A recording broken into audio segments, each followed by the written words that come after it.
1, 2, 3, 4, 5.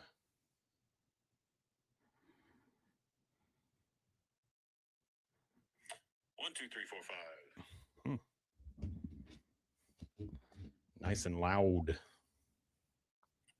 Nice and loud.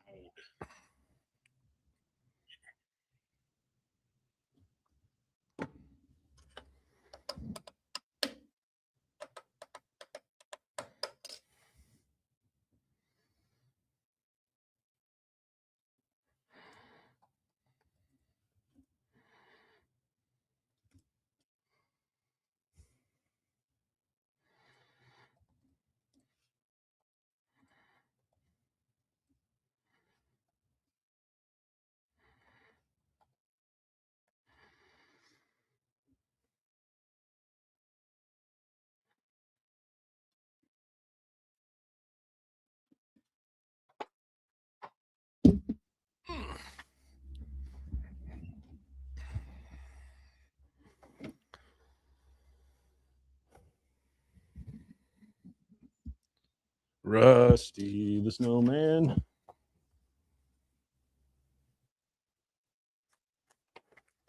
And very dank old hat.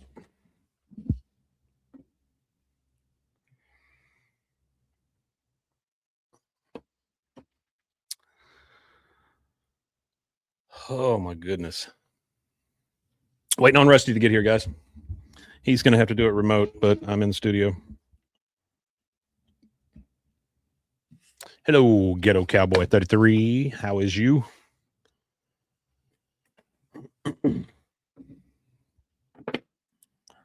I tell you what, here's what I'm ready for. I'm ready for Christmas to come and went. It's too much consumerism. Everybody's worried about what they're going to get.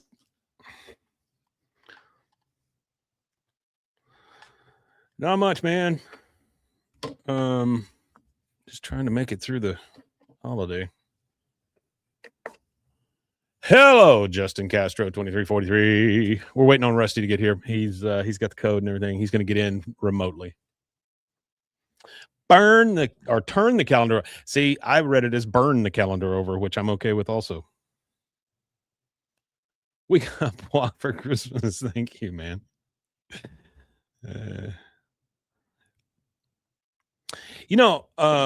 Jordan is here too. All right. Hello, Jordan. So I got a thing from the ATX TV Festival, the thing we went to last year where we got to interview John Redcorn. And I really thought they would do a kickoff for the new season, but I guess they're not. They are doing a reunion of Friday Night Lights, which a great show. I don't know that I'm going to break my neck to get to it, but good show. So we'll see. They may add some more programming. We'll see what happens before it comes around. I think it's in like March or May, something like that. It's in Austin. It all covers TV shows and how to write a TV show and how to get a TV show on the air and blah, blah, blah, blah, blah, blah, blah. All of that crap. You know what? I'm just realizing I only printed out one of my extra stuff. Oh, no, I sent it to myself. Never mind. Y'all just seeing a middle-aged man break down. That's all it is.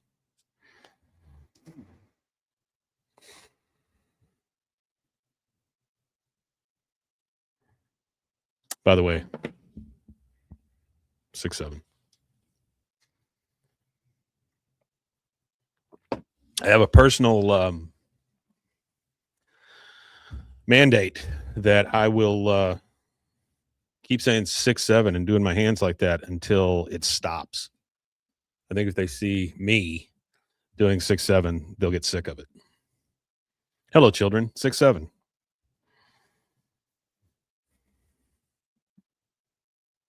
No, I don't think there is anything to understand, Ghetto Cowboy. I think it's just nothing. And it kind of goes hand in hand with the AI slop and all that stuff.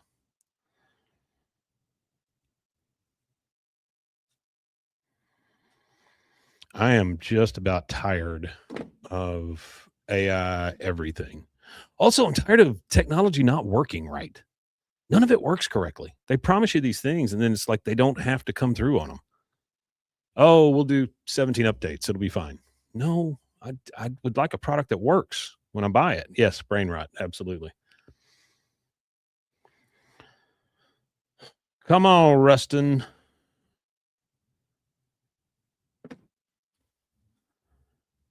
Rustin Shackleford Esquire.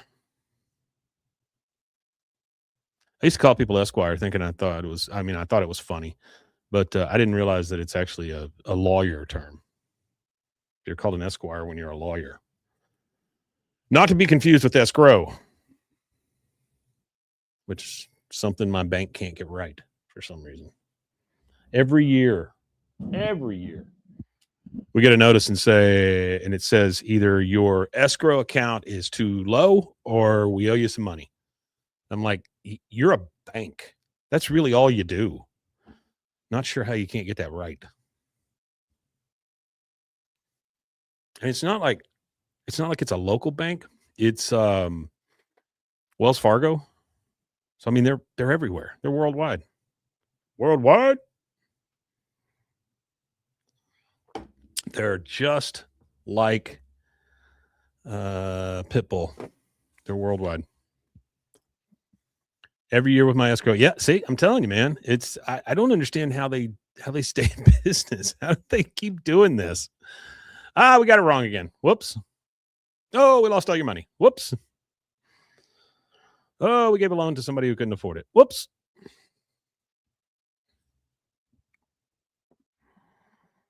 All right, here he comes.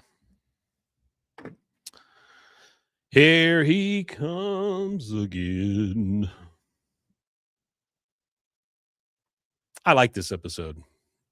I like the song at the end. I think it's pretty cool. Honestly, it's funny because it feels very much like Smoking the Bandit or Gumball. What do you call it? The Gumball Rally or whatever it's called.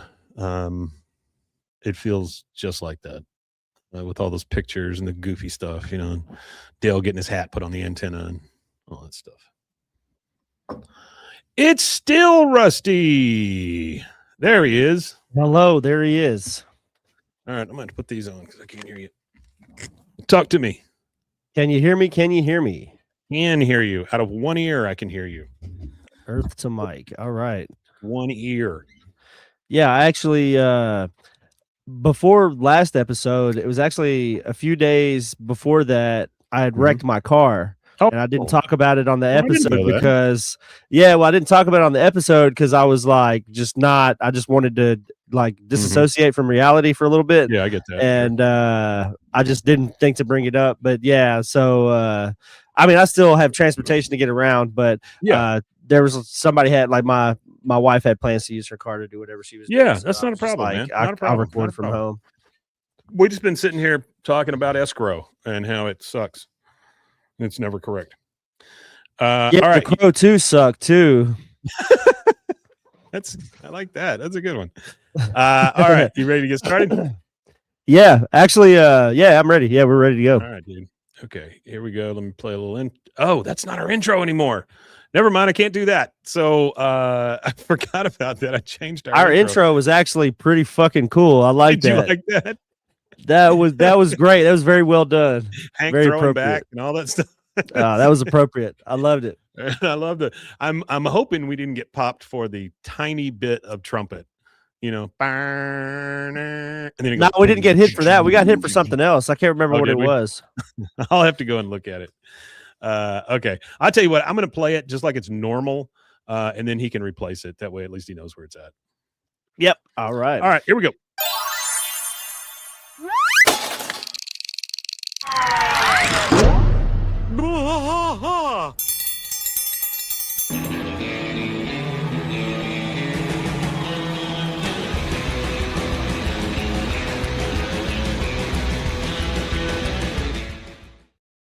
Hey there, hi there, ho there. Welcome to BWAAA King podcast. I am Michael, and you are? And I am Rusters. I'm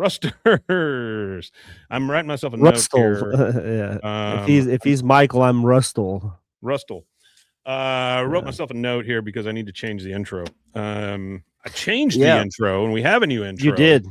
Phenomenal. I forgot to put it in here so we could automatically play it. Very, very appropriate for the era of brain rot. It's kind of what I thought. Yeah, I love it. No, I loved it. I watched it like 4 or 5 times. Yeah, every time I watched it, there was something cool. There was something new and exciting every time.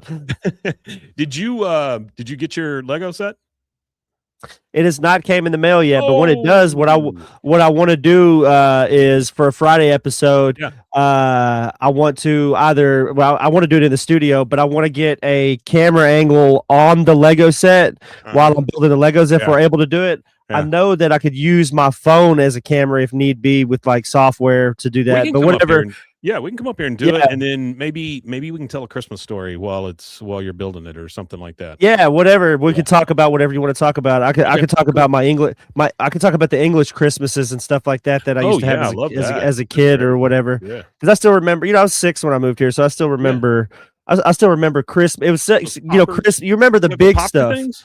The poppers, and then you have the crown, and you put the crown on your head and all that. Yeah. We can talk about that. I think they're called crackers. Yeah. And then when they light the plum pudding when they bring it out, because it's covered in brandy. Light the plum pudding. Yeah, they because they soak it in brandy or whatever. Mm-hmm. Yeah, I love that. Okay, so today I am sending a picture here. Give me 1 second. Sometimes people think that they're busy, and I have to correct them that no, I am busier than you, because something inside me makes me think that. All right, so we are dealing with Season 8, Episode 6 of King of the Hill. By the way, my glasses are different. I left my glasses at home, but thank God they are different. I noticed that. Yeah, thank God I have gone through so many that I have backup pairs now. So these were in the truck. It's good to have a backup pair of glasses. Boy, you are not kidding. You are not kidding. I had to have one at home the other day because apparently I fell asleep. My wife took mine off and I couldn't find them. All right, King of the Hill, Season 8, Episode 6, or Year of Our Lord 8 ABE05. This is Living on Reds, Vitamin C, and Propane, which is a Grateful Dead song lyric from the song "Truckin'," as this is the famous trucking episode. And actually, I have quite a bit of trivia that I wanted to cover before we ever touch the episode, because there's so much of it I just don't want to interject a bunch. Touch my episode, Rusty. So what we've got is this is the 156th episode, obviously, and it was written by a fella named Dan McGrath and directed by John Rice. Dan McGrath has worked on The Simpsons, Saturday Night Live, Gravity Falls, and Mission Hill. He actually was nominated for an Emmy and later won an Emmy. He was nominated for an Emmy for his work on Saturday Night Live, and then he won an Emmy for his work on The Simpsons. If you want to know more about what that is, you go to his IMDb page at imdb.com and type in Daniel McGrath in the search bar. But he has since passed actually a month ago. So rest in peace to Daniel McGrath. Last Friday, right? He is the one that we covered last Friday. Absolutely. So rest in peace to Daniel McGrath. And this is one of his episodes, and we've already touched on a couple of his episodes already before. So he has an episode in Season 7. He has 2 episodes, Full Metal Dust Jacket and Be True to Your Fool. He has two episodes in Season 8, this one and another one later on. 2 episodes in Season 9, episode in Season 11, 2 and 12, and 2 and 13. So he was that's what you would call alumni of King of the Hill, and thank him for his contribution. Lifetime contributions to King of the Hill. Appreciate that. And then the director of this specific episode is John Rice. And John Rice has been with the show for a very long haul. Oh, yeah. Now, this guy actually was a storyboard artist on the pilot. He was a storyboard artist on the Order of the Straight Arrow, and he was the director and storyboard artist on Keeping Up with Our Joneses. But not only after that, he was a long-time storyboard consultant for the entirety of Season 3, and then he was a storyboard consultant, supervising director all through Season 4. So he had a pretty big role in King of the Hill, and is one of the top appearances as far as employment in King of the Hill. He has a lot of credit to his name on the show. Well, he's got a lot of credit in animation. I mean, he's done. Oh quite yeah, yeah, for sure. This originally aired Sunday, December. Nope, that's wrong because I didn't check the date. I think this is Sunday, December 14th. Maybe. Are you looking at it? It is December the 14th. It's December the 14th, 2003, which actually, I know that another podcast that does King of the Hill does this, but the one of the bits of trivia that I wanted to give on this is December 14th, 2003 was the day that Saddam Hussein's capture by the U.S. forces in Iraq was announced. It was the day after that they captured him, but it was the day that it was announced. To the world, kind of thing. So that was that. And actress Jean Crane also died on that day. I don't want to steal their mojo. They do that, but yeah, it was December 14th, 2003. Who's Jean Crane? I have no clue. Oh, it was just a Sunday other stuff that happened that day. Yeah, I got you. Yeah, it was just in the list of things. But Jean Crane was an actress from the golden era. She actually has an Academy Award for a title role. She was nominated for it, a movie called Pinky. I don't know if you ever heard that. She was also in the 50s, Cheaper by the Dozen, that came out in 1950. Okay. The original she was in the original one. She was in Man Without a Star, Gentle Mary Brunettes, The Fastest Gun Alive, The Joker is Wild. So she played in a lot of those decent sized movies. Error pieces. Yeah, well, she was a nominated, she's a nominated actress. So she was nominated for her role in a movie called Pinky, which was a movie that came out in 1949. And it was, she's the title character, Pinky. And it's actually, she goes to visit a illiterate black laundress who is like a grandmother role to her that raised her.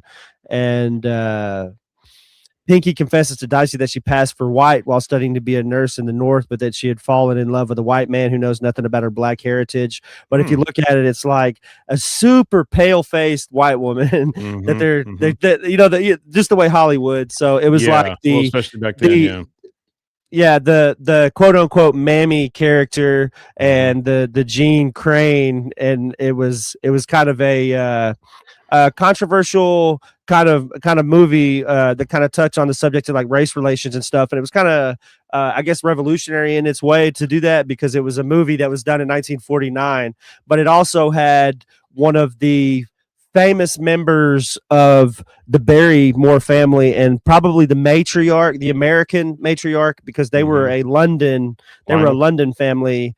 No, not Lionel, actually, Ethel Barrymore. Wow. Which is she is the sister of John and Lionel. But for those of you that don't know, Lionel is Mr. Potter in It's a Wonderful Life. That was one of his later movies, but that's a huge movie this family. woman, that's a whole nother. The woman that played what'd you say she was, a seamstress or whatever? Yeah. Anyway, the one that played it, her name was Laundress. Ethel Waters, right? Yeah, Ethel Waters. That was Ethel Waters. Yeah, so she was actually big on Broadway and stuff, and she did music. She did a lot of stuff here. Yeah, a lot of stuff. And you would know her if you saw her face, because she did always play that mammy type character, right? I know all of her music too. The thing I don't understand. Oh, she sang. You're right. Okay. Because she was a singer. That was what she mainly was before she was anything. She sang a song called Dinah. Yeah. Well, I was flipping through her filmography here, and I saw The Americans and The Color Purple and stuff like that, and I'm like, that's way after she died. She died in 1977, so it makes sense that that's the soundtracks. Yeah, she sang on the soundtracks of a lot of those. She was actually the first African American male or female to star in their own TV show. So she was on the Ethel Waters show that was broadcast on NBC in 1939, June 14th. So she is actually revolutionary in that way as far as civil rights and pushing the boundaries of what was allowed. All you ever wanted to know about Ethel Waters. That's why you come here. I just talked about a movie that nobody like. Go watch it. It's called Pinky. Yeah. I'm a big movie guy. Me and Mike are both big movie guys. So Pinky, go watch it. I think you would enjoy it. It's a really good movie. Well, that's way Also, before. That's way before, like the one where the guy paints himself black and goes around and passes, and it's way before any of the real civil rights type movies. yeah, Mhm. definitely. As far as like race relations and Yeah. stuff like that, it was definitely That's pretty. cool. That's the reason why it was nominated for an award. Hollywood was pretty progressive at that time. Okay, so the next, I got, like I said, I had a little bit of trivia I had to knock Sure. out of the way. So the next one is the voice actors in the movie. Okay, Okay. so this movie is heavy on the country, like heavy on the country. You've got Deanna Carter, which is Strawberry Wine. She Okay. sings the song Strawberry Wine. Rewind. Yeah, Strawberry Wine. That lady, yeah. So Or Deanna Carter, and then you got Trace Adkins, Brad okay, Paisley, is George Trace Strait, and Atkins Travis one of Tritt. the? Oh, so those are the truckers. I'll name which ones they are. Okay, Yeah. so you've got the red shirted trucker Yeah. will be That's a big Trace one. Adkins. Okay. The cowboy hat man is Brad Paisley. Okay. The blonde truck customer is George Strait. And the Oh, gray haired customer is Travis Tritt. Travis Tritt wow. actually he did a couple of albums with Randy Jackson. Randy Jackson produced some of Mhm. his albums. Well, Which that's is amazing because I did not really crazy recognize tidbit. any of their voices, but now that you've said that, the deep voice of that main trucker makes total sense. Yeah, absolutely. Okay, so Hank lives up to his boyhood dream of driving a big rig when helping his mother to move. Bobby tags along, and unfortunately, so do Dale, Bill, and Boomhauer. Meanwhile, Peggy and Luann write a very poor Christmas Carol. So there we go. There's your There we go. synopsis. We're in there. Yep. All right. We'll see you later. No, I'm just kidding. So this is a weird one because we get a cold open. We don't often get a cold open. Not anymore. We've got a few. No, not over the very years. often. Yeah.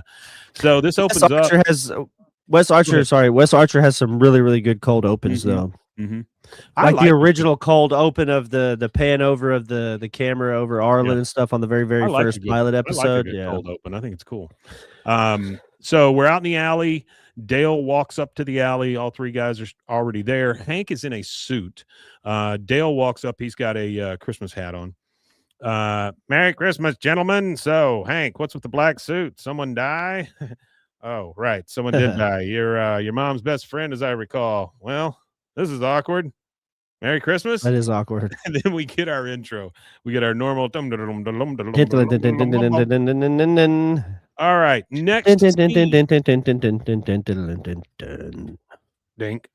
Next scene, we are looking at the Hill House. Funeral car drives off in front of the house. The reason I know that is because it says funeral on the side of it. It does. Hank's Very mom blatantly tells us what it is. It's like funeral. Hank's Funeral. mom is Death. on the phone. Yeah, death be here. Hank is on the phone with his mom, and he hears that was Lottie Bonner's lawyer. Lottie left me all her lovely antique furniture. I'm so touched. I don't know whether to laugh or cry. He goes, You know, your best bet is I don't mean yeah. Go for it. I don't mean to interrupt you, but I read a tidbit today that Billy Bob Thornton's mother was a psychic, and so he grew up in a house full of superstition as a child. So he does not like antique furniture. You start thinking about him. Yeah. Well, he doesn't like antique furniture in his house because he believes it holds some type of spiritual connection to the people who owned it before him, kind of thing. So my coffee table talks to me all the time. So Dwight Yoakam's character in Sling Blade, he says that he's only like that there's only like a few things that weird him out or piss him off or whatever. And one of the things that he says is this is politically incorrect term, but he says midgets and antique furniture. Words. Yeah. He says that a lot too. Okay, so by the way, guys, if you folks that are here, if you have never seen Sling Blade, please take the time to go watch that. It was another movie he did before Sling Blade 2. I can't remember the name of the movie, but there was another movie that he did before Sling Blade Yeah. because he was a waiter. Like one of his friends had said, "Hey, you want to come make some money, make $300 a night doing a waiter thing," and he was waiting tables at some big event, and there was a guy that he was serving that looked at him and said, "Do you want to be an actor?" And he said, "Well, you're too ugly to be a lead," and he says, "You're too pretty to be a minor character." He said, "You're going to have to write something, or you'll never make it in Hollywood." So he went and wrote a movie. And it was a movie he did before Sling Blade. I can't remember the name of the movie. It was a few years before Sling Blade, but then he did Sling Blade, and Sling Blade won. I don't know if it won, but it was nominated for like 4 or 5 different Oscars for, I think it was best screenplay, best actor in a role, that kind of stuff. I think it did a few roles. And it was also the beginning of a long career of Billy Bob Thornton and Lucas Black appearing in the same stuff. They appear in Friday Night Lights together as well. He was in Goliath. Well, no, that's 21. He was in let's see, Sling Blade was 96. Before that, it was Don't Look Back, Family Thing. That's the movie. Don't Look Back. I think Yeah. that was a movie that he created himself. Yeah, it was called Don't Look Back. So Hank's mom hangs up the phone and she says that was the lawyer. She left me all her stuff. Hank says, your best bet is neither, to cry or laugh. His mom says, "Oh, of course, I'll never be able to get it back to Arizona." He goes, "Well, heck, Mom, I can move that stuff out to Arizona for you." She goes, "Oh, but," he says, "I'll be by your door Christmas Eve. Heck, all I have to do is rent a moving van." She goes, "Oh, Hank, the van is big enough?" So the last thing we hear is, do you think a van is big enough? Now, the next thing we see, giant diesel driving by the camera. Massive diesel. Big old sucker. Yeah. Peggy is inside in the kitchen listening to Grandma got run over by a reindeer and reading the newspaper, but the truck pulls up and literally blacks the sun off of her face. Like it blocks a big the truck. entire sun. Yeah. Hank reminds me of that Patrick Swayze and Randy Travis movie with what was it? Black Dog. That's what it was. I like trucking movies, and I like I play American Truck Simulator and Euro Truck Simulator and stuff like that on the computer. So I like a lot of trucking stuff, but that movie's a pretty good movie. We're talking about country stars being in this movie. Randy Travis was actually in that one too. Yeah. So the semi pulls up, and Peggy says, "That is a big van." Hank gets out. The guys all come running up, of course, because they're like children. And Bill says, "I'm going to name her Wonder Truck." I mean, okay, Wonder Truck. And then Dale, "Hank, we all want to ask you one question." He goes, "You can't come with me on the trip. I have a follow-up question." And they're all just like, please, let's be on Wonder Truck. Let's come on Wonder Truck. He goes, "The next one who asked to come won't even get to look at it." Okay, then. And then he opens up the back and he shows them inside the thank God he can save that stuff for Smokey the Bear. Randy Travis kept his clothes on in that movie. These are comments I'm reading here. That's Smokey the Bear's trucker slang for highway patrolman. That's what they would say on the radio. Smokey the Bear up there on the left. Yeah. So he opens up the back of the truck, not the cab, but the trailer. And you've seen this before, like when you open up one of those things and there's just like a little bit of stuff in there and you're like, why the hell did you rent a giant truck? But anyway, he's got the furniture and all that stuff in there.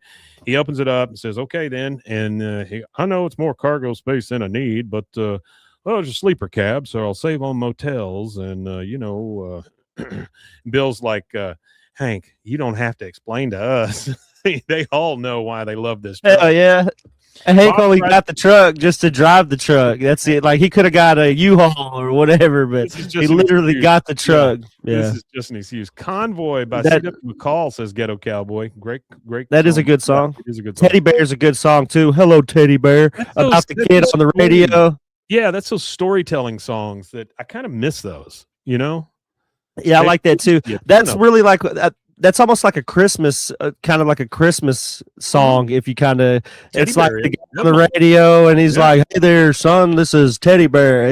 It's real heartfelt shit. Yeah, real good Americana stuff. Yeah.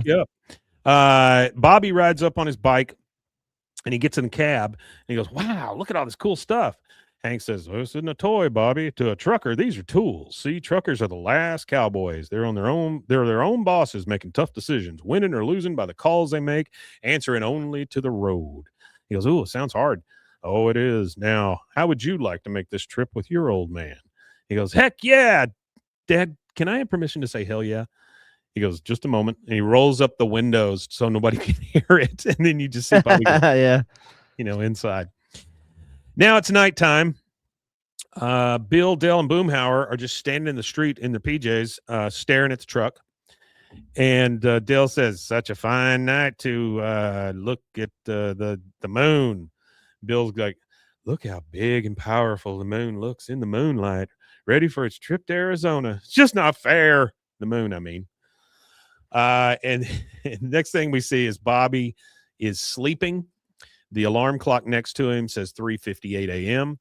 It goes off at 3:59 a.m. Bobby like blinks awake real quick. Like I felt like he was already awake, just trying to keep his eyes shut, Yeah, fighting it. Hank has his coffee. He's talking out his window to the truck. And he says, "Oh, this is a dream come true. A trucker and his boy alone with the rig on the open road. But don't worry, Peggy." I like how he's called himself a trucker already. Oh, like, yeah. He hasn't even done anything or hauled anything or driven anywhere. He's like, "Oh, just a trucker and his boy on the open road." "Peggy, we'll do a quick turnaround and be back home by Christmas morning sharp." She goes, "Oh, trucker and his boy. They promised their mom to be home by Christmas." Hank, this is one of those novelty Christmas songs that always sells a million freaking copies. I have always wanted to get in on that racket. I love the fact that she calls it a racket. Bobby says, "Okay, let's roll." He goes, "All right." He goes, "Okay, Bobby, we got to stay on time. So drink up. Let's hit the road." He hands him coffee. Bobby's like, "Coffee for me?" And like, I've never seen his eyes get so big. All right. So they start driving. Oh yeah, that coffee thing where Bobby's like, there's another bit of trivia for it. So Bobby says, "Oh, I've never drank," or implies he's never drank coffee before. We could see him drinking coffee and Meet the Propaniacs and the Dang Old Love episode. So he has had coffee before. They're driving and it pans over to Bobby and he's like, "I don't think I can ever go back to Coco." Like he's just completely wired. Hank says, "See, trucking's a lot like your life. Know your rig inside and out. Take care of your rig and she'll take care of you. Dad, you know everything." "Well, I do have a Class C license." Okay. In the back trailer, all three of the guys have stowed away. I got a tidbit on the Class C thing. Yeah. Actually, in real life, you need a Class A in Texas to drive a Class C is what everybody has. So the boys get on whatever will roll. One of them, I believe, is on a cart. The other one's in a chair. The other one's on a globe. And they're letting the truck, take them up and down the cab or the trailer inside because they're stowing away. You hear Bill laugh and he's like, "We're stowing away. We're stowing away." And he giggles and he goes, "We're so bad." And then you hear, "Oh, man, look at that, man. I got dang old Ben-Hur, man." Oh, Ben-Hur, man. Yeah, talk about that dang old Ben-Hur. That's funny. So they're having a ton of fun in the back of this truck, right? We go back to the cab, inside the cab, and Hank's like, "Boy, look at that view. This is probably how it looked to the very first truckers. Now, the trick heading up a steep grade is to shift gears carefully." "And why is that?" Bobby says, "A trucker always protects his cargo." I mean, they all have they're having the best time. They're getting this thing done.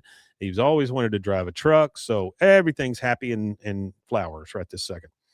Now we go back into the trailer, and they've gotten out some of the furniture. One of them sitting on a couch. One of them, Dale, is sitting at a writing desk, and he's writing a letter out loud, and it's kind of like he's writing from the front of a war or something. "My dearest Nancy, I have many questions about the outside world. Is our government still intact? And what of young Joseph?" I love that. What of young Joseph? Yeah. Everything slides up and down. And then they this is when they get on the globe and the chair and the ottoman and all that stuff, and you say, woo, and they're just sliding all around in the back. Now we go back to the living room at the Hill House. Yo, yo, yo, baby T 1889. And Peggy and Luann are working on a Christmas song because they want to be part of the racket. And this is what we hear from Peggy. Hank and Bobby in a Christmas truck. Oh, dang it. There's just no good words that rhyme with truck. There are a lot of words that rhyme with truck.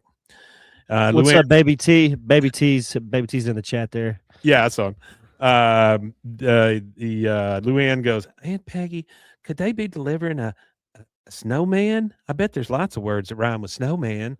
And she says, oh, of course. Who needs a snowman more than a widow in Arizona? Our song will be about Hank and Bobby delivering a snowman to a woman with no man. And then they both laugh. Luann just goes, I'm a songwriter. No, you're not, Luann. You're not a songwriter. You came up with one idea. Not at all. Not at all. Now we're driving, and they drive by a sign that says world's second largest thermometer 2 miles ahead. Baby says, what's up, Rusty? We see a sign with a big thermometer and all that on it. Bobby says, oh, second largest thermometer in the U.S. Do we have time to stop? Hank says, well, we have to be home by Christmas so we can stop, or we can go to a truck stop and chow down like real truckers. Of course, Bobby says, chow down like real truckers. He goes, oh, all right then. He goes, you can see the thermometer from here anyway. 105 degrees. Wow. So actually, I got a thing for that too, the 105 degrees. So this is set in late December, this episode. So the temperature reading would be impossible. The highest recorded temperature in December at the writing of whatever this trivia tidbit is around 87 degrees, and the average is about 56 degrees. So for it to be 105 degrees in December, Hank would have had to whoop somebody's ass because global warming set in a little bit quicker than I think he was anticipating. That's true. As he says in episode 1, if it gets we'll grow oranges in Alaska. If it gets 1 degree hotter, I'm whooping your ass. So, yeah. As soon as Bobby says that, Hank turns the dial from heat to cool in the truck because they have to turn on the air conditioner. Yep. In the back, we see Dale in his underwear talking through a vent, and he goes, Hank, for God's sakes, let us out. It's so hot. All of them have their clothes off. They're just all like laying around, like trying to get cool. And Bill says, no, Hank hears us, but he's choosing to punish us, rightly so. He goes, what's the use? At the rate I'm smoking, we only have about 30 minutes of oxygen left anyway. Yeah. Boom hour. Oh man, dang old dang, man. I need dang old water, man. And we hear Dale, we brought food. Maybe we can squeeze moisture out of it. Let's see. Chips, barbecue chips, vinegar flavor, hot and spicy, saltines. No! And then we So they pull up at Nifty Grifty's truck stop, which to me looks a lot like a Buc-ee's because it's so big, you know. Bobby, it does, yep. Yeah, Bobby sees this big sprawled out place and he goes, wow. Hank says, I didn't want to describe it to you because, well, how could I? And they go in. Hank would be a huge fan of Buc-ee's. He would be a huge fan of Buc-ee's. Has to be. I think he would be, and I think the reason why he would be, I think the reason why he would like it so much is because of the efficiency of the store. You never stand in line too long. The restrooms are always immaculate. The shelves are always stocked. You don't ever go up to grab like a specific Buc-ee's item, and there's just nothing there for you to grab. They pay a fair wage to their employees for one. Like I think it starts. They don't allow 18-wheelers in their parking lot at all. If you're an 18-wheeler and you're pulling in their parking lot, one of the employees will come outside and tell you have to leave because it's for the traveler. It is a travel stop for the traveler. So, yeah, I think he would say something like, you know, I like Flying J, but I love Buc-ee's. Something like that. Yeah. Or he would step into a Buc-ee's bathroom and take a deep breath and goes, oh yeah. Smells like leather. The wife and I, we had to drive back from San Marcos yesterday. We had a graduation we went to, and we stopped in in Wahlberg, right, to go to the bathroom. I know where that's at. They have that Wahlberg stop there. Yeah. Well, I'm going to tell you two things. Okay. First, about last night, I walk in and I can smell the bathrooms already. That sucks. Yeah. Right. That's And then not you good. go in there and it is just chemicals and pee. Right. And the guy's in there mopping the floor and all that stuff. I feel so bad for that guy because there's no way that's good for him to inhale that stuff all the time. But that Wahlberg gas stop, this is for anybody in the chat. This is for anybody listening, anybody in the future. There's a gas stop or a truck stop in Wahlberg. It literally says Wahlberg up top, and it has a Huddle House burger place there at the side. If you go after 10 p.m. to this specific truck stop, what they do is in many truck stops, they'll have like Sunny Fried Chicken and Bill's Pizza and, that kind of stuff, right? It's always like single slice pizza or those Crispitos or fried chicken or something, but they have pork them set egg up, rolls. Yeah, they have them set up in little restaurants. This particular one in Wahlberg, after 10 o'clock, they clear the shelves of all the food and put them in brown paper bags and sell them for $3.50. So you can go in there and literally get a pound or so of food for $3.50. Well, I didn't know that. I might have to Yes, slide up sir. the highway here in a little bit. Corn dogs, Crispitos, fried chicken, jalapeno poppers, Interesting. chicken tenders. It's all just thrown in there together, And so when Casey and I, my friend, are coming back from like a concert or something, we always stop there afterwards because it'll be after 10 o'clock. For about $5, we'll get a pound of food and a drink. And what I like to do though is go through the bags first and make sure that we're getting the best value for which drink for which bag. I don't want a bunch of wings. Anyway, all right. So they're going into this big truck stop, and he says, "See, for truckers, time is money. We can't spend time waiting in a line with the civilians." And he moves the little trucker, the velvet rope in front of the truckers only sign, and goes behind it. He goes, "We got to keep to a schedule." Yep. He's talking. They walk past some truckers and kind of sit down at the counter, and he kind of looks over one of them. He's, "Yep, I just rode in from Arlen, Texas on a straight shot. How about you?" The trucker says, "Well, I guess I'm coming in straight from Eastern Long Island." He goes, "Guess it'd be my first meal in 40 hours or so." Boy, ain't that the truth for truckers? That is something else. And he goes, "Yep, I hear that." And then another guy says, "Okay." Then another one of the truckers says, "So what are you boys hauling anyway?" And Bobby speaks up first. He goes, "A sofa for my grandma." I mean, like he's just like, "A sofa for my grandma." They all kind of snicker. And then the waiter comes over and he goes, "Sir, this section is for truckers only. Buffs like you taking up space cost real truckers money. Go on." And like says, get out, go on. Bobby says, "But Dad, I thought you said we were truckers." He goes, "We are." The other guy says, one of the truckers says, "I don't mean to spoil your fun, sir, but you're not a trucker. You're just a guy with a truck." Hank says, "You think I'm not a trucker? Well, I drove through El Paso in rush hour and didn't grind a gear. Look at my rig, perfectly maintained from back bumper to grill." And then we start seeing bullets coming through the back of the absolutely trailer, because Dale, by God, has brought a gun and is shooting his way out of this thing.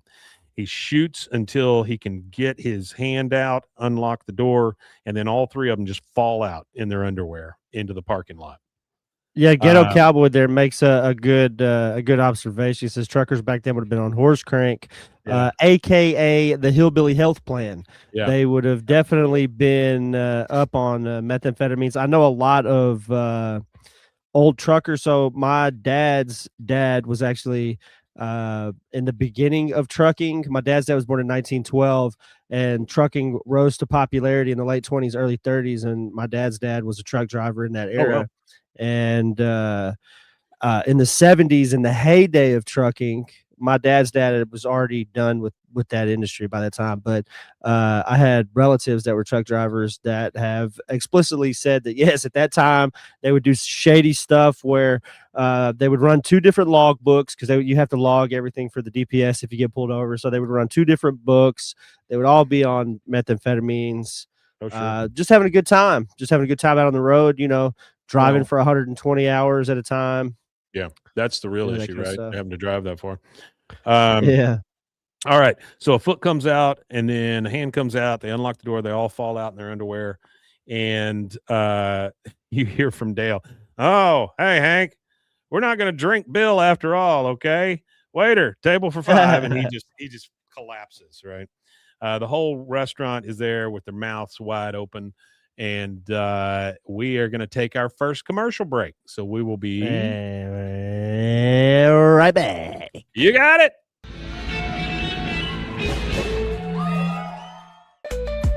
Join the Daily High Club, the premier destination for glass, water pipes, vaporizers, and accessories. Since 2015, we've sold over 1 million quality products and teamed up with legends like Snoop Dogg and Tommy Chong. Ready to elevate your smoking game? Visit dailyhighclub.com for our El Primo subscription box or shop unique pieces today. Discover the world of luxury sex toys at Luxury Toy X and indulge in the ultimate pleasure experience. For years, we have been dedicated to the belief that sexuality and wellness are essential components of a happy and healthy life. With over 70,000 satisfied customers, we take pride in our ability to provide products that enhance your sexual well-being. Join our community of satisfied customers and unlock a world of pleasure and self-discovery. Visit luxurytoyx.com today. Cleanse your body of accumulated toxins and embark on your wellness journey at your own pace. At Global Healing, we provide premium supplements to help your body heal naturally. Combine that with OrganicHemp.com's top quality CBD for ultimate balance. Start your healing journey today at GlobalHealing.com and OrganicHemp.com.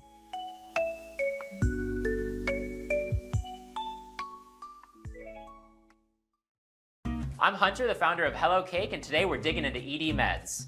The number one thing we hear is that guys are sick of waiting for ED meds to kick in.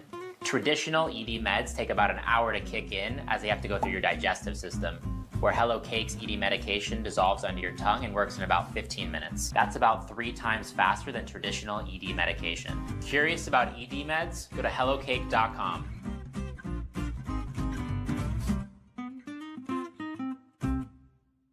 Relax with Hemp Delicious. Organically grown hemp, massively blended with delicious organic herbs, responsibly sourced for their holistic benefits.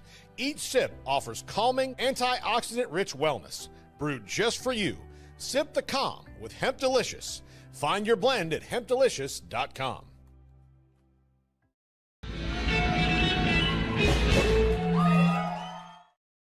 And we are back. And we are back. I'm looking across the studio here and I'm realizing that there is a package of goldfish that I believe was here on the day we moved in. And that's almost 3 years ago. So that's exciting. I will need to throw that away on the way out. Or if you leave it there, I'll eat it next time we're in studio. Okay, I'll just leave it there then. I'm afraid what's going to happen if I move it. All right. So we come back to Hank hammering like a metal plate onto the back of the truck to cover up all the bullet holes that were there in the hole that Dale made. And Bill says, "We're sorry, Hank. We sit quietly back here. If you give us a water dish to drink fun, we'll be quiet as truck mice." Truck mice. He says, "Truck mice." Okay, goes, that's a good one.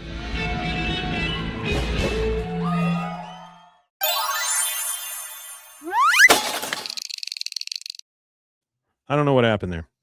Yeah, that was exciting. Mice. Wasn't that exciting? Let me write that down real truck quick. Mice. Truck mice. Okay. All right. I had to make Mason a note there. Okay. So I think I get a little too close to the keyboard sometimes. Let's see. So he says, we'll be quiet as truck mouse. He goes, "Get in the cab. Fixing this hole has put me off schedule. So I'll skip my bunk time and drive all night. Now get in there and let's get moving." So they all do. All the boys are just like their heads down. They're just like, we screwed up. We go back to the Hill living room. This is something you don't see very often in King of the Hill. Nope. We get kind of a dream state here, but it is very like happy kids cartoon type animation, right? Big noses, big eyes, stuff like that. And it's Peggy saying, "This is the saga our song will tell." Hank and Bobby find a snowman hitchhiking through Arizona. He will melt to death unless he gets home to the North Pole by Christmas. Hank and Bobby take him home. Snowman's family is so grateful. They invite him to their Christmas snowman dinner. And then she just stops. She goes, you got it? Luann, I guess she's not even paying any mind to this or anything. She goes, you got it? Not. She goes, oh, no. Just like, oh, no. All right, now we're back in the truck. Hank is still driving. He is very tired. You can see it. Bobby says, oh yeah, he's getting ready to doze off. Oh boy. Bobby says, it's okay to take a nap, Dad. We're half a day late. Grandma won't mind. That's not Hank talk. He says, well, I will. Oh, I will. We've got a promise to your mother to keep. We're getting back home by Christmas morning. And then in the back, the three guys are back there being stupid and playing grab ass. And he's like, duck, goose. And he pats Hank on the head. And Hank's like, what? And Bill says, I'll get him, Hank. And then they're all just horsing around and all this stuff. And Bobby is the one that turns around and goes, shush it. And they all just like, oh, like they got in trouble. They snapped together. Yeah. Mm-hmm. Now we're back at the Hill House, and both of them think they have written a song now. Nancy is there, and they're singing the song to her to try to get her to critique it for them. And that's how the Christmas snowman got back home. And then they looked at her, and she goes, you don't like it? She goes, oh, it's not that, Shugs. I've just got a lot of other things on my mind. Like, I don't know where my husband is. I love that. And Peggy says, oh, I'm sure Dale is fine. Now, how can we fix the song? Luann says, we tried it your way, Aunt Peggy. Now we should do it my way. We have differences. Like when Simon versus the Garfunkel. That would be a funny WWE match, Simon versus Garfunkel. Fantastic. It's not just versus Garfunkel, it's versus the Garfunkel, making me think the Garfunkel. She thinks Garfunkel is a monster. Simon and the Garfunkel. Yeah, Paul Simon versus the Garfunkel. All right, now we're back in the truck cab, and Dale says, look how straight the lines are the highway are. And he's like right behind Hank's head, right? Just talking to him kind of low. It'd be easy to get highway hypnosis. Bill, are you getting sleepy? Bill's like, it's working. I'm so sleepy. And then Boomhauer says, make dang old chicken, man. Hank starts kind of nodding off a little bit. Bobby sees him and he goes, hey, Dad, look. He goes, I was awake. What? He goes, look at that sign, truck stop, 4 miles. We can get you some coffee. Great. All right. So they pull into Mike and Caroline's roadside inn, and they get out of the truck. Hank says, Bobby, it would take too long to tie him up, so I'm going to need you to get the coffee. So he sends Bobby in to get coffee. Bobby says, which line, trucker? Or Hank is trucker. So he comes out with coffee. Hank is just dead ass asleep at the wheel. And Bobby says, Dad, they wouldn't let me in the trucker line for moral reasons, and then he sees Hank asleep. The other truckers from the last stop start walking over, and they see this, and they go, guess playing trucker takes a lot out of you. The other one says, at least now he can tell the other accountants he slept at a real truck stop, and they just laugh and walk off. Yeah, that's funny. I like that. The other accountants. Well, they think he's an accountant. Like, he's still a blue collar worker. You know what I mean? Like, he drives a big hazmat truck with a fuel tank on it. It's like he's done that. So it's like, it's not like Hank's just a white collar worker. But I think it's funny how the truckers kind of like have that like air about them, where they're like egotistical. Yeah. So they go ahead and roll Hank up into the bunk and let him sleep for a while. And now Boomhauer is driving while Dale is in the seat. Bill and Bobby are behind them, kind of behind the front seats. And Bobby says, okay, let's move out. Now, if we make up for lost time while my dad's asleep, he'll wake up ahead of schedule. Okay. Mr. Boomhauer, are you sure you're able to handle this vehicle? He says, dang old piece of cake, man, just like ride dang old lawnmower forklift, like dang old line, same as a Kit Kat, man. Okay. And Dale says, Dale looks out the front and he sees a sign that says 14-foot clearance, right? Like those signs you see on overpasses and stuff. And that's to tell the truckers, yeah. Who's taller than this, don't go under here. He goes, 14-foot clearance. Ha! How tall is the truck? Bill says, probably. I don't know, Bobby. Bobby says, I don't know. Dale says, it's awfully big. I'd say 30 feet tall. It's not 30 feet, Dale. 30 feet tall at least. They come to the bridge. They see the truck in front of them is carrying a large load of watermelons. One of the watermelons is so tall that it hits the bridge and falls off, right? And so that scares the hell out of them. And he says, Boomhauer, get off now. There's an exit. Get off now. They take the truck off onto a different road, onto an exit. Dale looks at Boomhauer and goes, this is the wrong way. Turn around. Boomhauer's like, hey, you see Dango to that side of this thing, man? You don't just talk about turn around, man. Oh, there's another exit. Take it. And so they take the exit, and now they're driving just through what looks like the dark ass desert. You know, just it's at nighttime. Middle of nowhere, yeah. Middle of nowhere, yeah. And Dale says, well, this feels good, doesn't it? I mean, no, it doesn't, Dale. It doesn't feel good at all. All right, so now we're at Hank's mom's, and we see that everything has turned out perfect. They're moving stuff in. Tilly says, Hank, this is the best Christmas ever. Hank's like, well, Mom, that's the last of it. The guys are up on the porch drinking tea. Boomhauer has the banjo. And then we hear her say, ready? And then they get in front of the Christmas tree and say, can you see by the sea? I don't know who's singing that at Christmas, but you hear what, where? And Hank wakes up for a dream. So all of that was a dream.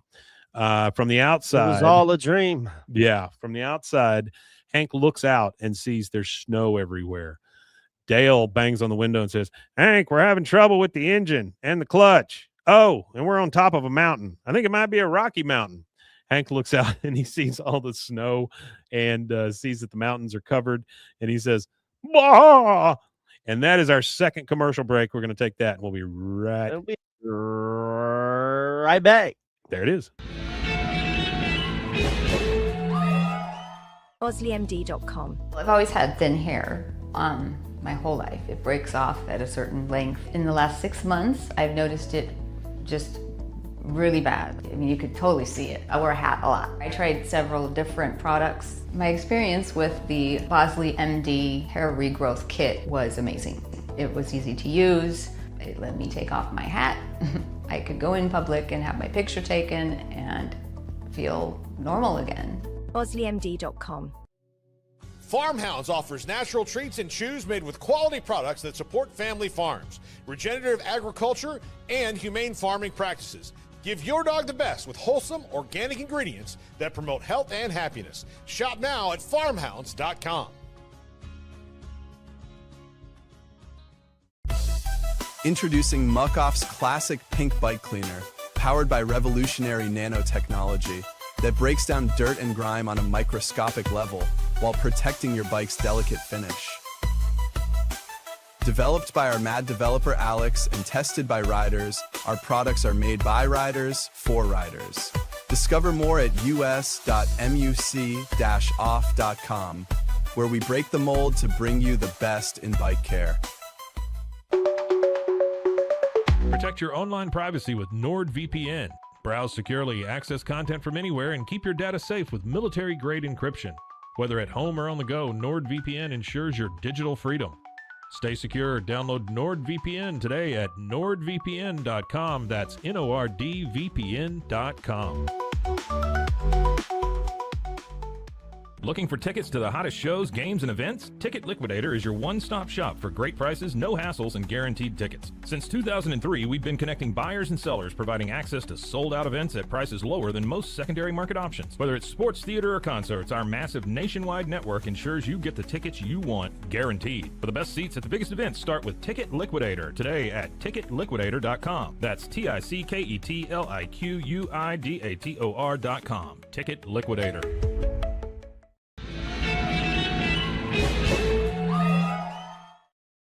Hello, children. We are back. So we left the truck on a mountain covered with snow. Yeah, we're looking at some ice road truckers like situations. Yeah, the guys, like always, have no idea what to do. And so Hank's like, what the hell happened? Dale says, let's just say mistakes were made. Then other larger mistakes. We're not proud of ourselves. Bobby's like, I'm sorry, Dad. We thought if we kept driving, we could help make it on delivery time. Dale says, we didn't even stop for a potty break. I had to use your coffee mug. Thanks, Dale. He says, Dale, get behind the line of shame. And then he points over and he's made the other two stand in a line in the snow and they have to hold their hands up the whole time. And they are behind the line of shame. He goes, not you, Bobby. I know you were trying to help. Bill says, Hank, we're cold. Can we put our hands down? No. Okay, we're out of fuel. That part I can understand, but how'd you let the battery go dead? He goes, it was dark and the headlights made us feel so safe. Okay, Bill. That's funny. On the CB, Bobby is saying, Breaker 1033, this is Top Hat, requesting emergency. Hank looks at him. I was going to say, speaking of CB, do you remember the Hanna-Barbera show CB Bears? I do remember CB Bears. Yeah. I also remember, what was it? Something in the Bear. It was a TV show. Anyway, it was all about CBs and all that stuff. I had a CB. Yeah. I had a CB in my car for a while, just because I liked the sound of it. I just like the fact that you can just have that thing open, and every once in a while you just hear something. It's just like it was like an adventure or something. Yeah. I like that stuff.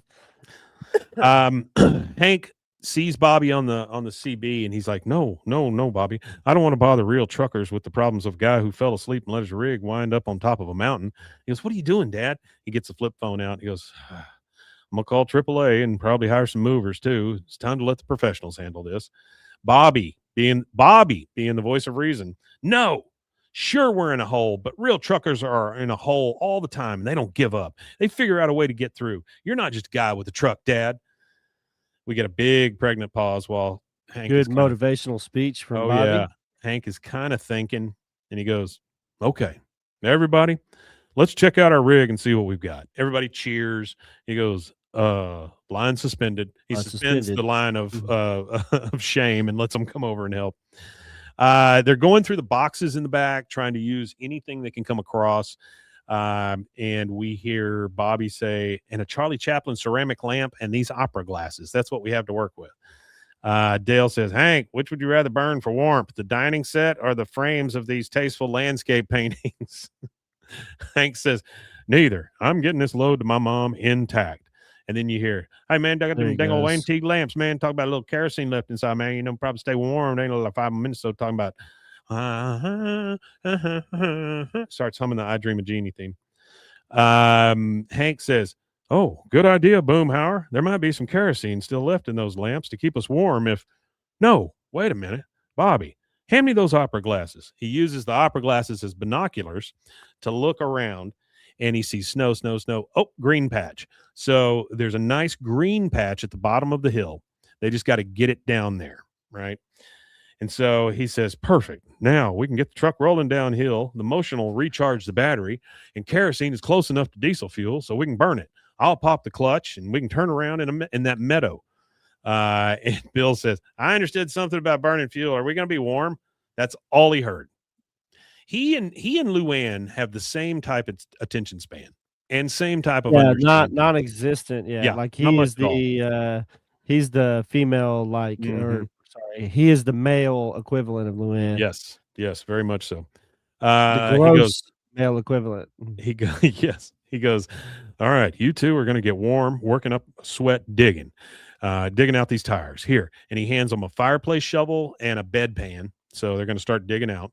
He goes, Bobby, I need to get your help over here while he's getting the chains. And Dale, you're at large. He goes, yes, sir. So we get a montage of them clearing snow, putting in fuel, Dale with a cigarette right next to the fuel. Yeah. Boomhauer, it's the eye of the tiger. It's the exactly. Yeah, they're getting after it. So he goes, so after that montage, we hear, all right, now I won't be able to see from the back to steer, so you fellas will have to guide me. Boomhauer, use the CB. It's going to be a bumpy ride, so hang on. Bill says, Hank, what keeps the furniture from sliding out the door? He goes, well, all our straps and chains are on the road for traction, so you do, Bill. Good luck. So here's where we get the build-up. Protecting the bulldozer. So they start going down the mountain, He takes the shifter, turns off the brake, starts rolling. The mirrors get knocked off. They almost go off the mountain. Boomhauer is in the back on the radio, telling him which way to go. Okay, man, Hank, you got like a dang old little curve coming up the left. Talking about now, swing to the left a little bit. Now, okay, see, at 3 o'clock, man, a little bump. You feel that, man? Okay, now come straight, hold steady, man, hold steady, man.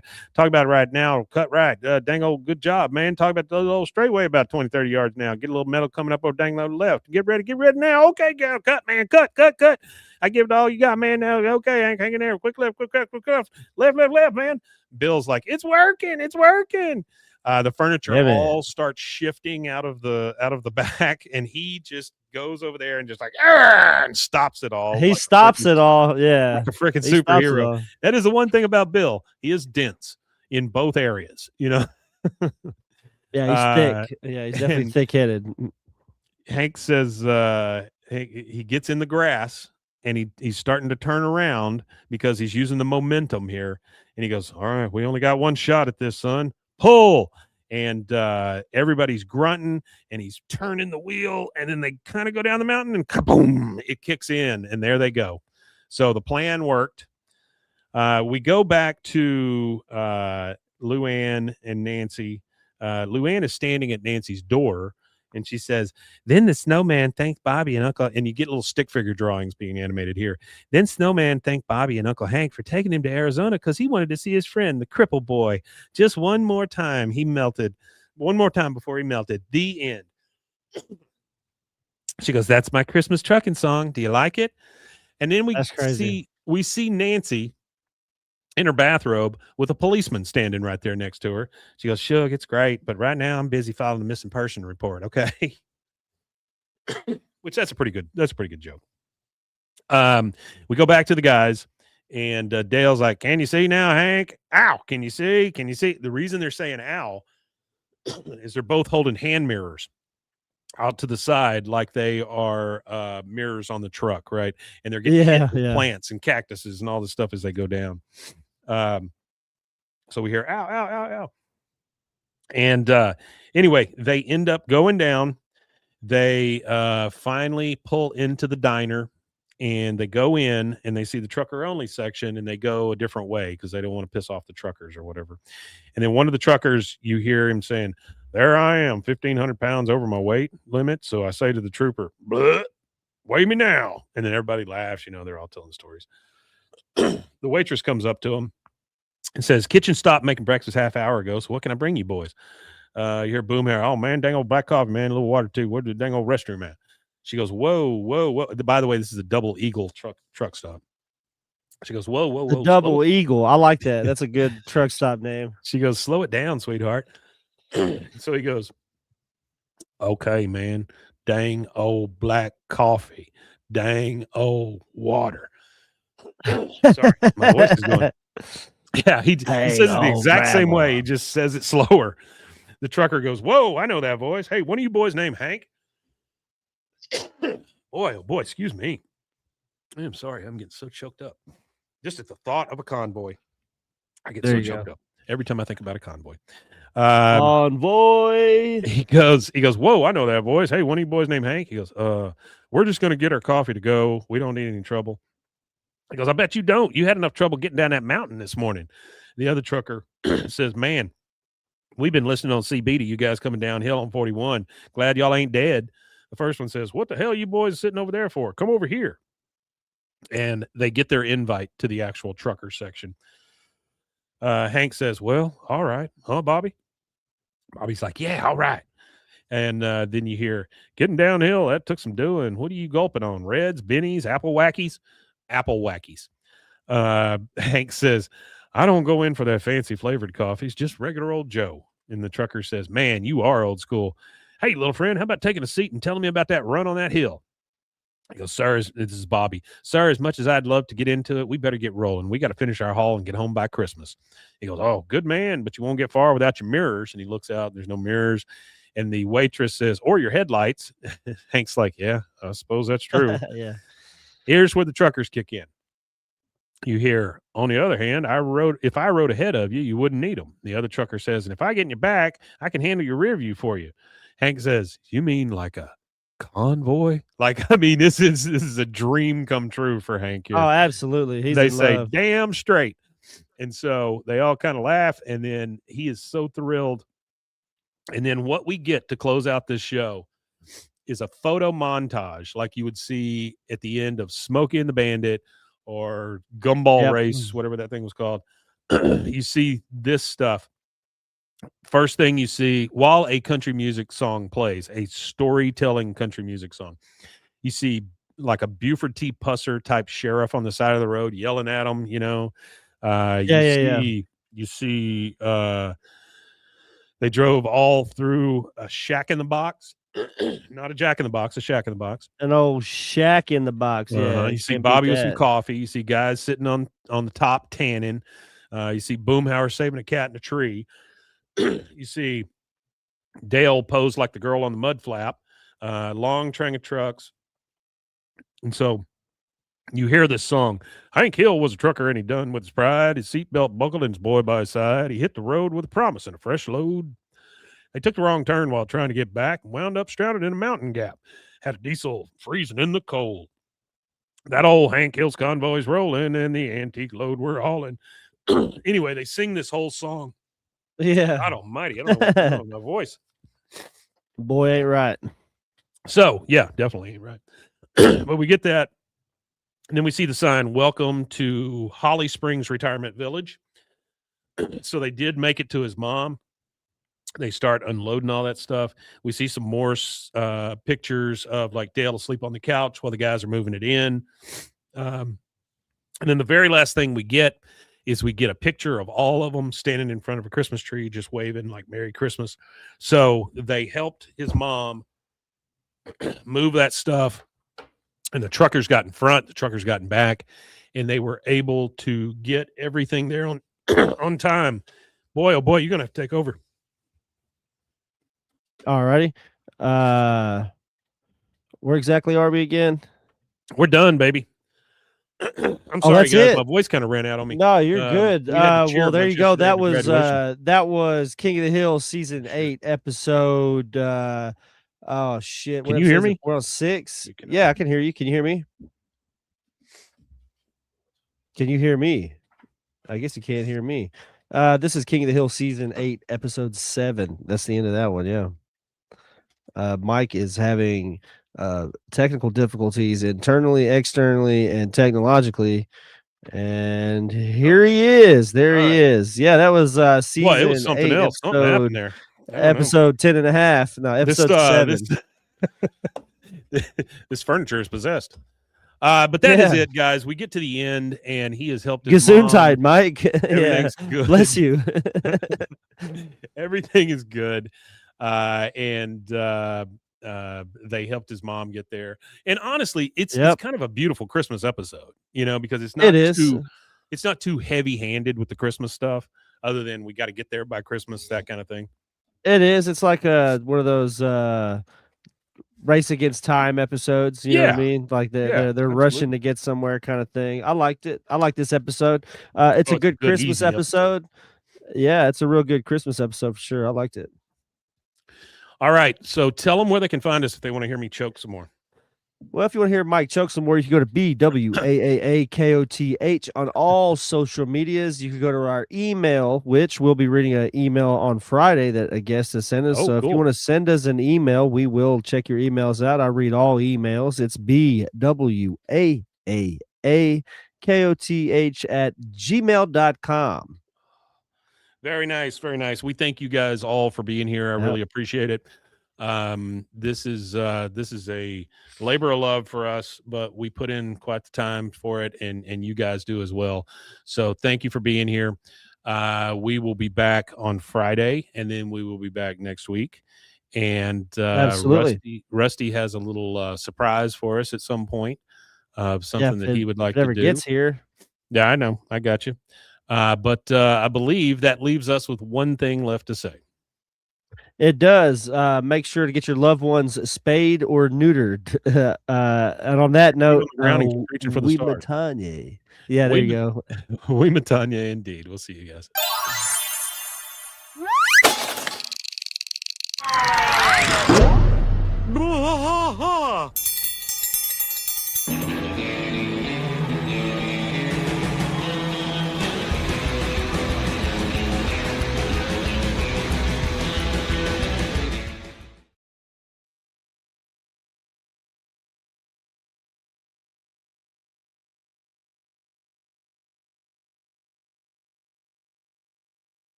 We have now entered the Twilight Zone. Where could Mike be? I wonder where Mike could be.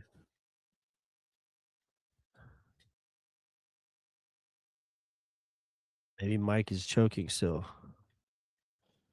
If you're here, we're just waiting on Mike, and we will continue recording our Friday episode. It'll be a That Ain't Right Friday, and that ain't Mike. That is a empty space. So here we are with another episode of That Ain't Mike. I'm not sure if we're done or if we're continuing on. I'm not really sure. I didn't get a. Oh, wait. There we go. There he is. I can hear him. Living on a prayer. There we go. Get a rehydrated. There we go. Rehydrated mic. Boy, I'm telling you, I need some water so I don't die. Jeez. Yeah, we got a rehydrated mic here, y'all. Yeah, buddy. All right. Well, welcome back to Rehydration Land. Let's do this Friday. Let's do it. I have an email. All probably get right. a good 10 minutes out of an email. Oh, that's good. All right, here we go. Yeah.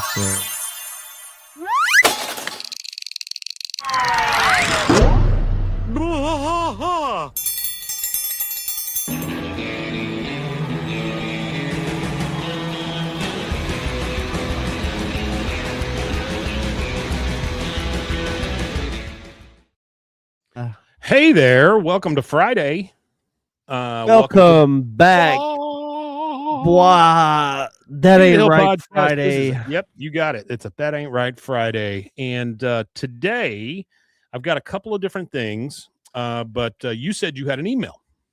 I got an email. Yeah, we got an email to read real fast, and here we go. So this is from Martin Mancias, and he says here, hey, Mike and Rusty, I've been thinking about a lot of the content I've been listening to covering my favorite topics, including the bad parts of them. But sometimes they point out the good parts of those things that are bad, be it episodes, movies, or song. Has there ever been a part of something bad, like something that you've watched or listened to that you felt was worth it to you in some way?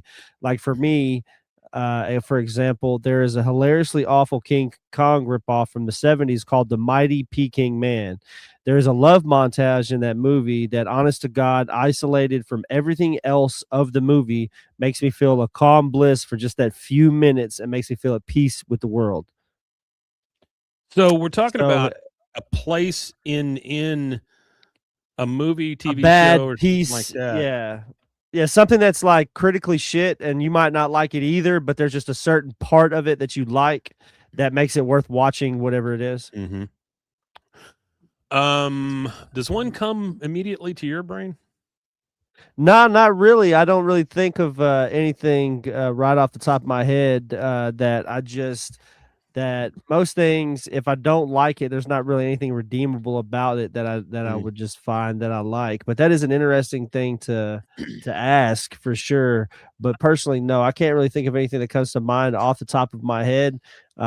Generally, if I like something, I like it, and if I don't, I don't. There's not really anything that's redeeming about it. I guess Schubert is a classical pianist, and some of his things that he's written are kind of complicated and boring, but if you just take certain little snippets of it, it's okay, I guess. I guess that would be the only thing I can think of, which is kind of like a really obscure thing to think of.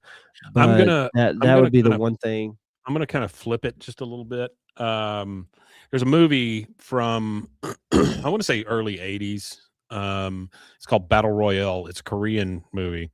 and it is Yeah, about yeah, okay. it's about sending seventh graders, I believe it is, to an island with a bomb around their neck, and the last one that lives gets to come back to society. Oh, And I know what you're talking about. yeah, The Hunger Games. well, it's kind of like the Under Games, but this was way Yeah. before it. And Well, so Quentin Tarantino actually quoted that and said that that the people who made the Hunger Games are hacks because they pretty much copied Battle Royale. that's pretty much what it is. Yeah, Battle Royale is a Yeah. great movie. However, right in the middle of the movie, or towards the middle of the movie, there is, the way I remember it, it's about a 20-minute scene, but I'm sure it's way shorter than that. It just felt like 20 minutes. Yeah. The guy starts reading names, and he reads all the names.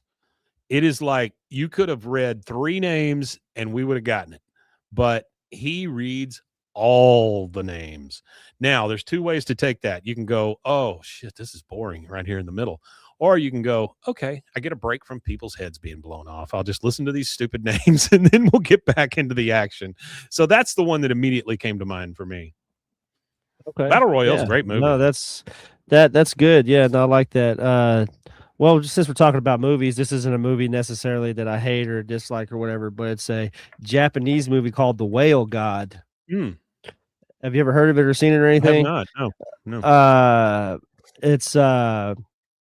It's what they call what's it called? A tokusatsu or something like that. It's like a Okay. 4T. It's like it's like a live action 4TV program that they use a bunch of practical social effects, and it's generally a science fiction or a horror or a superhero kind of thing.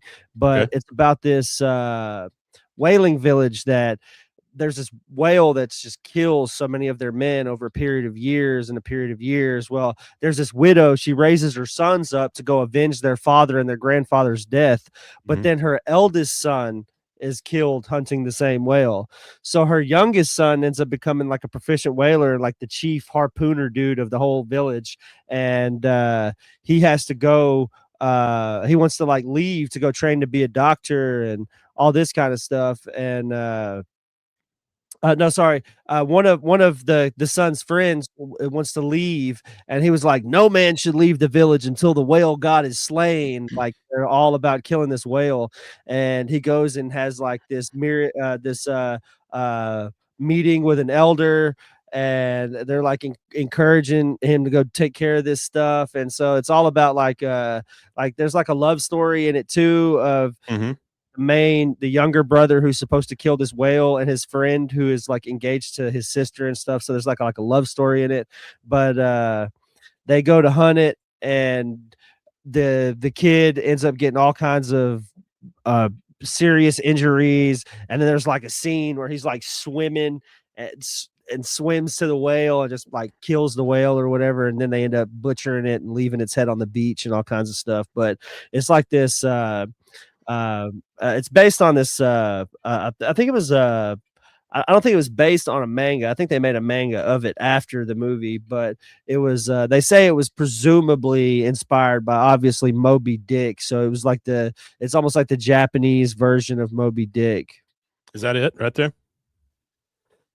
That is it. Yeah, that's it. So There you go.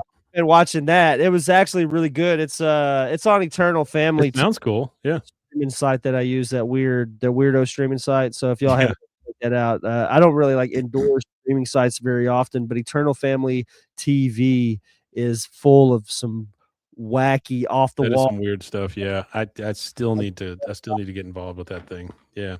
Yeah, you got to check it out. It's really good. And I wouldn't mind like collaborating with them. It'd be cool to be able to do like their podcast, like the Eternal Family podcast, and do podcasts about the movies and stuff that they put on their show and things like that, and be a part of something like that. I don't think that they have anything like that. I've not really looked too deep into the people or the company or whatever that actually runs Eternal Family, but it's definitely some very, very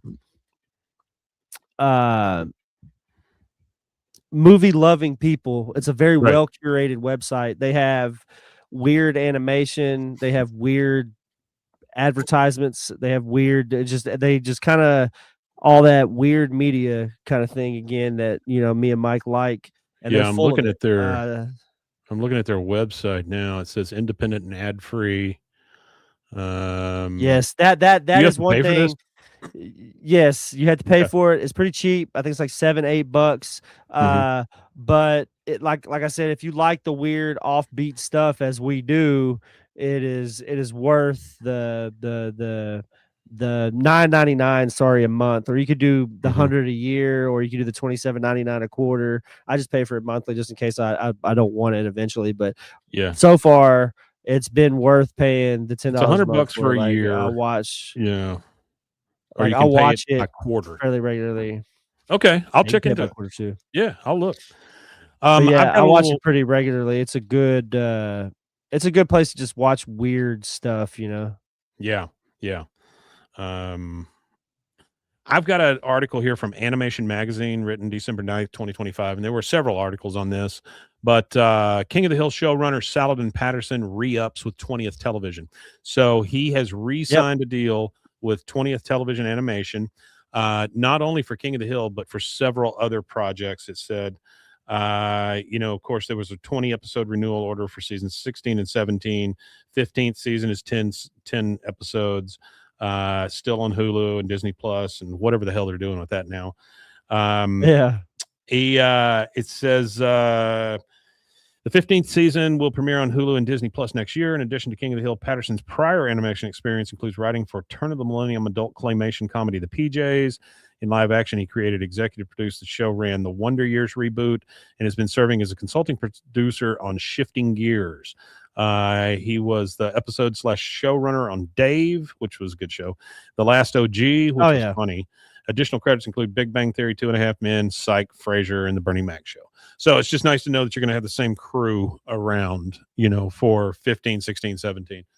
Plus, it gives him time to do some other stuff, which is kind of cool. That is cool. Okay, so I have one last thing here for you, and this is going to be everybody's cringy moment here, but there's a and we covered this. There's a trend on TikTok doing the wabi sabi thing, right? The wabi sabi, yeah. Where like they'll look at something that's not quite great aesthetic, yes, but they'll say, "I love it for its wabi sabi," and they use that quote from Bobby from King of the Hill. Well, I read a thing last night that says wabi sabi has become kind of crappy at this point now because teens have turned it into a way to low-key insult people. So they'll be like, I didn't know that. So they flipped it to something else now. Yeah. So it's morphed into your nose is big. It's got wabi sabi, that kind of thing, right? So it's turned into almost an insult thing now, which is crazy because I think we covered it like 2 weeks ago. But anyway, yeah, it is kind of funny. Keeping that in mind, I wanted to read a couple of things here. This is from December 10th on sheknows.com. It is the ultimate 2025 guide to teen and tween slang decoded for parents. So let's go over a couple of these if you don't mind. Let's go for it. The one that brought me here was wabi sabi. It says it's a 16th century Japanese term that means finding beauty in the imperfection. It went viral in 2025, blah, blah, blah, blah. So we know all about that one, right? Yeah, for sure. But now people are saying like, I like your outfit. It's so wabi sabi. And they mean what you're wearing is ugly. The second one, my mom kind of homeless. Have you heard this one? Yeah, I've heard that. Yeah, I've heard the teenagers say that. Yeah.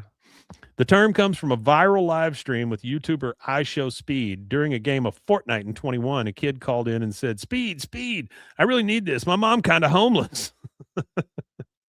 Speed's face upon hearing this became a popular reactionary gif, and the sound went viral on TikTok, bringing the meme back into pop culture.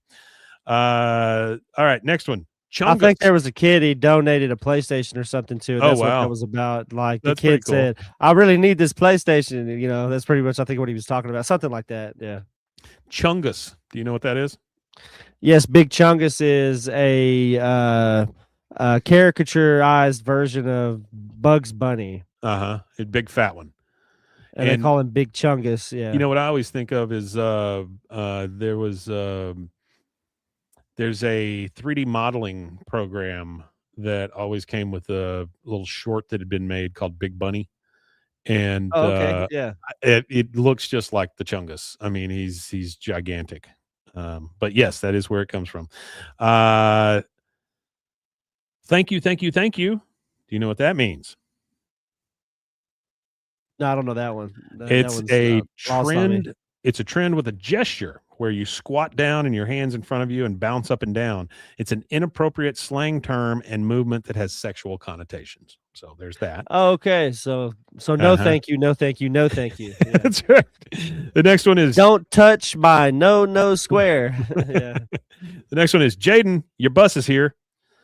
What does Jaden, your bus is here mean? If your kids are saying the phrase, you should know it's not nice.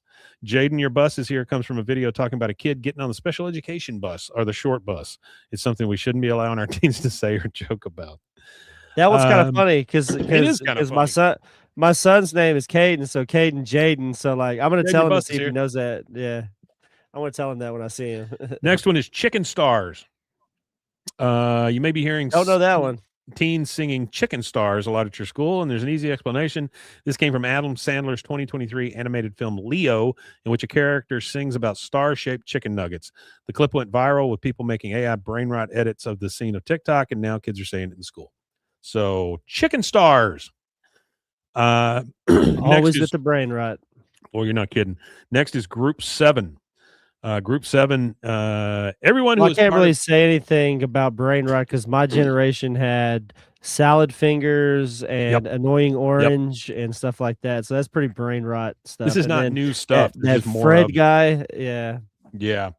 Everyone who is a part of Group 7, which is our next term, is so happy. At least that's what they want you to think. And viral TikToks of people dancing because they are in this exclusive group. It all started when singer Sophia James posted 7 videos to promote her new single So Unfair, telling people that whatever video that came across their TikTok algorithm first made them part of that group. So the 7th video makes you Group 7. Because the 7th video went viral, everyone is calling Group 7 the best group. I got you. Okay. That was I didn't hear that one. Long shot, yeah. Doi Doi Doi. Parents might recognize the sound. Sometimes you put your hand in front of your mouth with your pinky up. Yeah. You say girl and it sounds like doi. Girl. This is girl. And so no real meaning to this one at all. None whatsoever. I actually know that one. That's an old trick. Come on now. That was an old trick. We was doing that in middle school. How about Get Cindy or Getting Cindy? Sendy. No, I don't know any Cindy's. The emphasis on getting Cindy isn't so much on the phrase itself. It's more about the accompanying gesture in which your teen or tween will pretend to shotgun an item as though they're taking a shot of alcohol. It's important to note, though, that it doesn't even have to be a drink. You can get Cindy with a sandwich, your homework, or whatever else you can get in your hands. That one makes no sense to me whatsoever. How about get cracked or getting cracked? I know what that means. Absolutely, yes. I do know what that one is. If your teen is getting cracked, you may be a bit more concerned since it means to have sex. Kind of like the modern version of get laid. So getting cracked. 41. I don't know that one. It originated with a rap song by Blizzy Boy. In the song, he states that he's 41 years old, and then he has 41 of, well, a whole bunch of things. Hence, 41 took off on social media, with some even predicting that it would be the new 6'7". But we can probably breathe a sigh of relief because it seems to have been fairly short-lived. Thank God. Yeah, thank God. Brain rot, they bring up.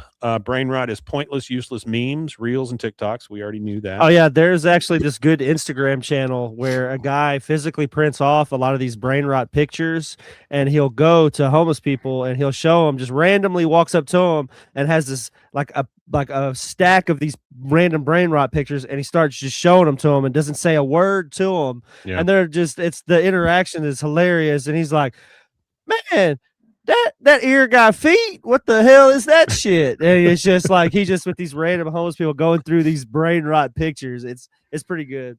How about Shrekking? Do you know what Shrekking is? Is that not wiping your ass and No. just running around with mud butt? No. It's when you're No. dating somebody that you're not particularly physically attracted to, but hoping that they'll treat you really well. Shrekking. Never heard that one. All right. How about clanker with a C? Clanker is I know what that is. It's a slang slur insult for robots. That's Yeah. right. You got that. I think we talked about that at one Yeah. time. Yeah, we did, I think. SDIYBT. SDY. Mm-hmm. Shut your bitch ass up. No, that's SYBAU. I don't know. What's Start that one? digging in your butt, twin.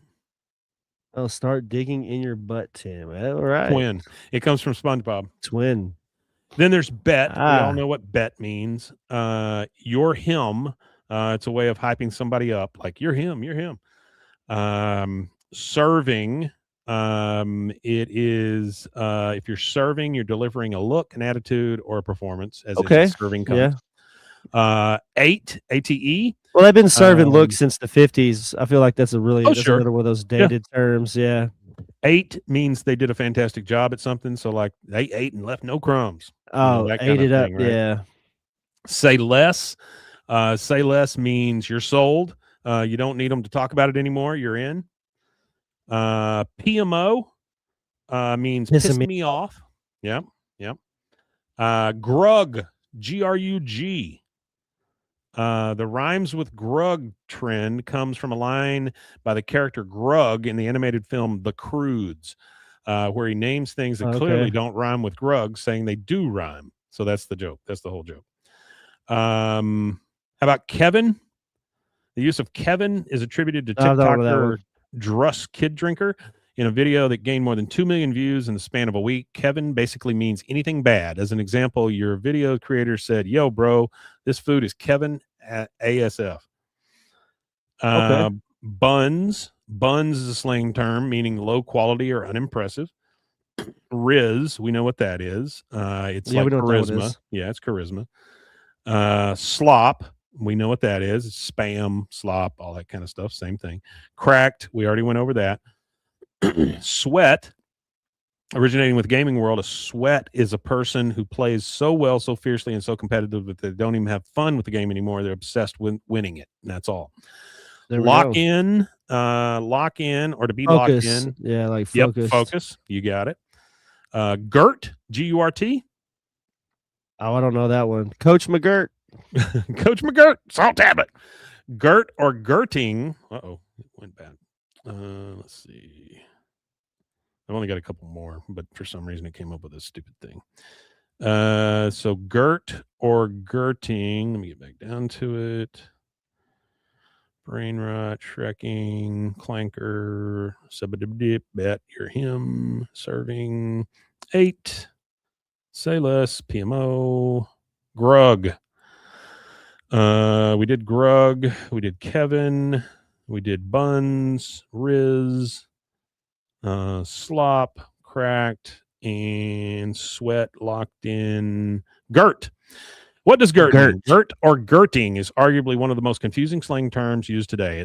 But in a nutshell, Gert comes from the viral Gert, yo, meme, wherein someone says yogurt and a character named Gert responds, yo. And it's morphed into an entirely separate meaning. I got you. Yeah.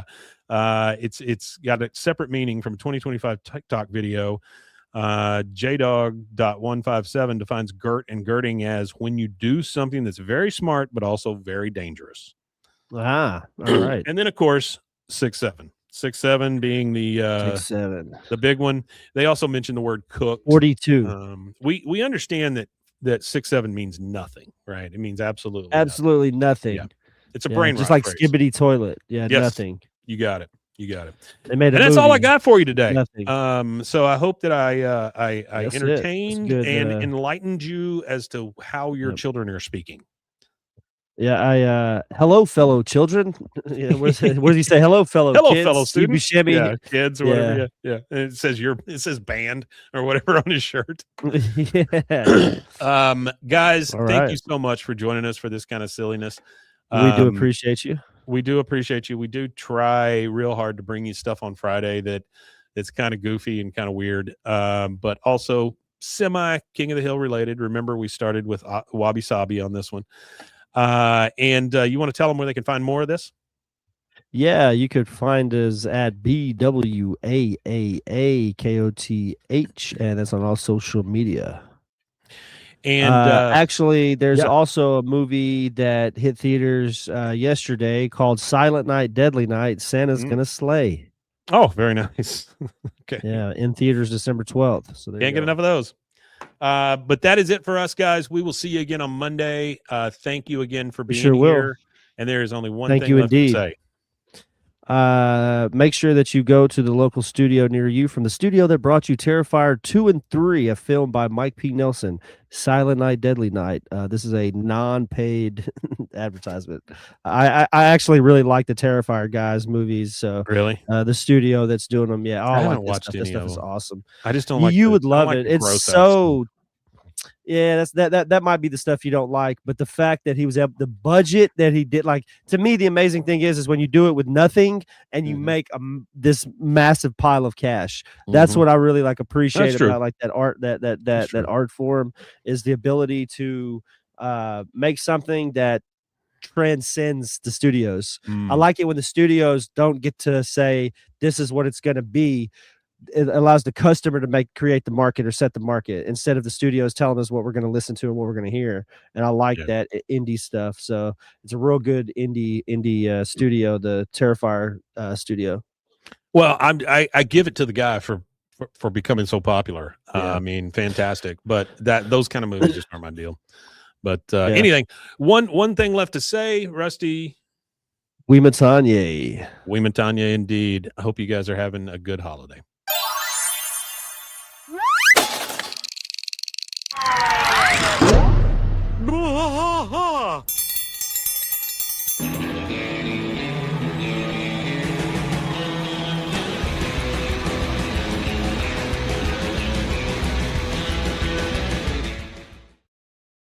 All right, guys. Thank you so much for being here. We really appreciate it. Love y'all. Hope things are going well. And we will see you again next time.